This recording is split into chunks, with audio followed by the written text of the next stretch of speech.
Mateus 9. Entrando Jesus num barco, atravessou o mar e foi para a sua cidade. Alguns homens trouxeram-lhe um paralítico, deitado em sua maca.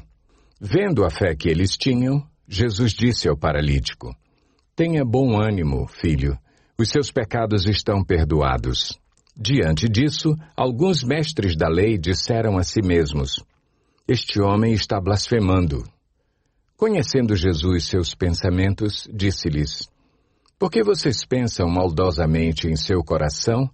Que é mais fácil dizer: Os seus pecados estão perdoados, ou levante-se e ande? Mas para que vocês saibam que o Filho do Homem tem na terra autoridade para perdoar pecados, disse ao paralítico: Levante-se, pegue a sua maca e vá para casa. Ele se levantou e foi. Vendo isso, a multidão ficou cheia de temor e glorificou a Deus, que dera tal autoridade aos homens. Saindo, Jesus viu um homem chamado Mateus sentado na coletoria e disse-lhe: Siga-me. Mateus levantou-se e o seguiu.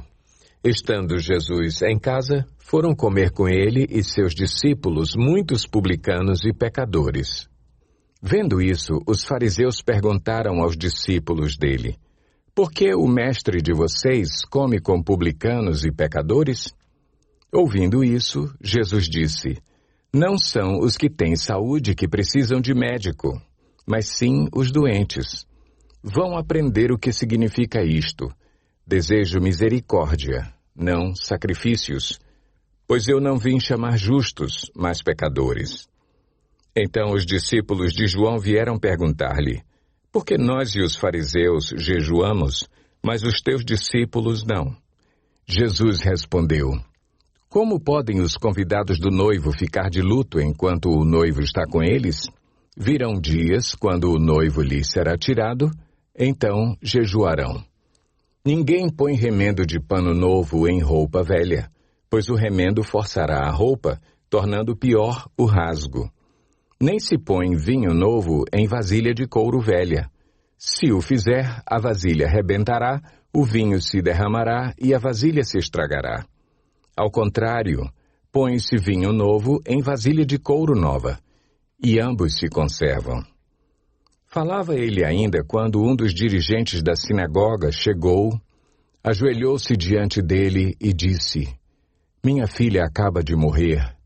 Vem e impõe a tua mão sobre ela, e ela viverá. Jesus levantou-se e foi com ele, e também os seus discípulos. Nisso, uma mulher que havia 12 anos vinha sofrendo de hemorragia, chegou por trás dele e tocou na borda do seu manto, pois dizia a si mesma: Se eu tão somente tocar em seu manto, ficarei curada.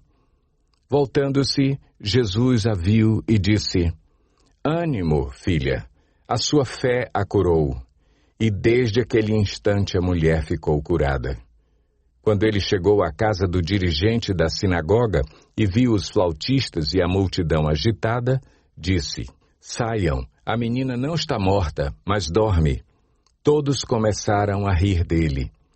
Depois que a multidão se afastou, ele entrou e tomou a menina pela mão, e ela se levantou.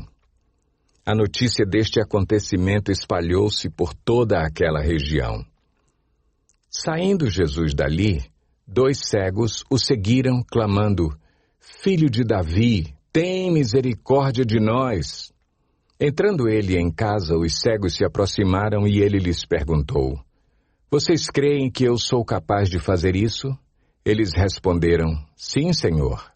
E ele, tocando nos olhos deles, disse: Que lhes seja feito segundo a fé que vocês têm.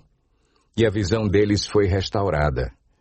Então Jesus os advertiu severamente: Cuidem para que ninguém saiba disso.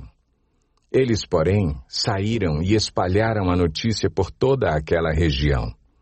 Enquanto eles se retiravam, foi levado a Jesus um homem endemoninhado que não podia falar. Quando o demônio foi expulso, o mudo começou a falar. A multidão ficou admirada e disse: Nunca se viu nada parecido em Israel. Mas os fariseus diziam: É pelo príncipe dos demônios que ele expulsa demônios. Jesus ia passando por todas as cidades e povoados, ensinando nas sinagogas, pregando as boas novas do reino e curando todas as enfermidades e doenças. Ao ver as multidões, teve compaixão delas, porque estavam aflitas e desamparadas como ovelhas sem pastor. Então disse aos seus discípulos: A colheita é grande, mas os trabalhadores são poucos. Peçam, pois, ao Senhor da colheita que envie trabalhadores para a sua colheita.